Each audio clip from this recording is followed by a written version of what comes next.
World War II has always been looked at as a romantic time period by many in my generation.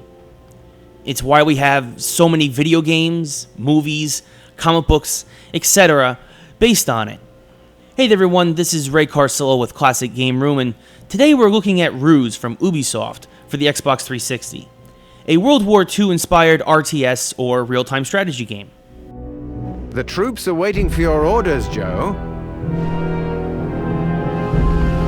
The basic premise for Ruse is that you assume the role of the fictional Major Joe Sheridan.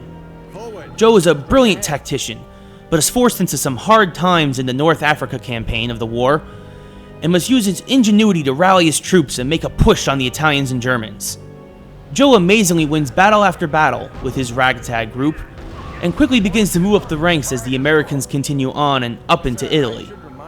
As the game continues, you'll follow Joe as he continues to be promoted all the way up to a 3-star general, as you play a role in some of the most famous battles of World War II. From storming your own little personal hell on a Normandy beach, to providing air support in Operation Market Garden, you'll move through Italy, France, Holland, and all the way up to Hitler's doorstep over the course of the campaign's 23 chapters. Destroy target. Rotating turret on target. Besides the backdrop of World War II, though, there's also Joe's more personal mission, that there is a spy within his ranks, known simply as Prometheus. And it's up to Joe if he's going to flush out every single last Nazi there is. And this, of course, helps to set up the gimmick for Ruse's gameplay, the Rouge System. This system allows the player to perform a variety of different tricks and traps over the course of the game, always, of course, referred to as ruses, hence the title. You're going to need these ruses to help turn the tides of war in your favor, from something simple like ordering a blitz that speeds up your troops, to the more complicated use of the art of deception, staging a fake offensive, for example, to lure away enemies from a more heavily guarded outpost that is your true target. The Rouge system is a nice nuance to this RTS war game, and will be critical to finishing the campaign mode and making hell for your enemies on Xbox Live. Of course, always remember, whatever ruses you can use, so can your enemy. Building deployment completed. Besides this system, everything about this game screams average RTS. With a variety of classes and upgrades for buildings and outposts, to the plethora of tanks, planes, and infantry you can use given the current situation. What's nice about all this is there is only one resource to manage as well: cash. It does make the world go round after all, and you'll need it to build all your patented war machines as well as train your infantry. And of course it'll cost a lot more to build something like a Sherman tank compared to a group of regular infantrymen. But each unit will have its own strengths and weaknesses, and you'll need to exploit them all in order to win. For example, infantrymen can set up ambushes in forests or towns, while tanks can only stick to roadways. The game also looks great for an RTS. With the enhanced camera, you can get right above the treetops to maneuver your troops if you'd like, and see the gritty details of the war going on below, and how it's affecting each individual. Or you can pull all the way back to a satellite-like view, and see a R.U.S.E type game board, and your soldiers will turn into chips as you maneuver them coldly around the world. I personally prefer something more in the middle, so I can see new threats coming, but not be worried about the tank battalion 10 minutes away from my current position. The voice acting for the game is also pretty good, but not spectacular.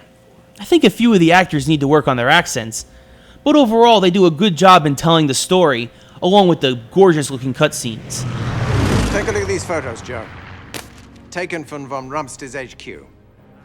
Maps, unit strengths, orders of battle, everything. Sweet. Even with all these positives though, there are a couple of problems with Ruse.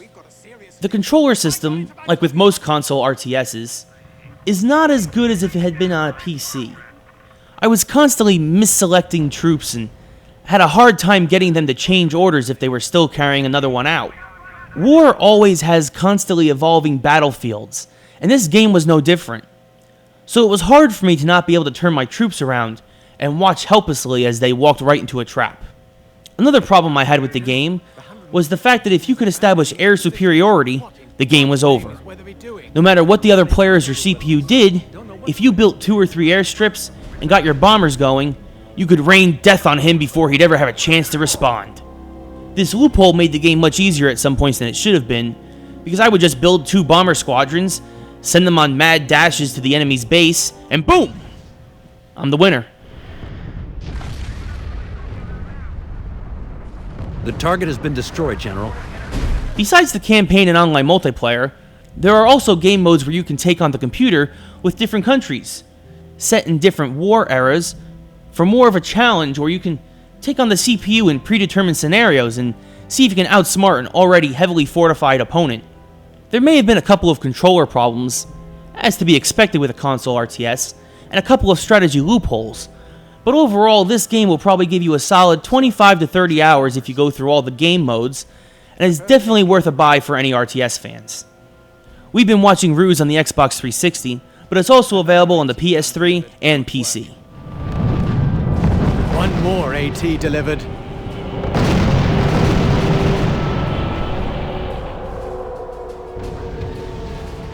Only 2 left to go.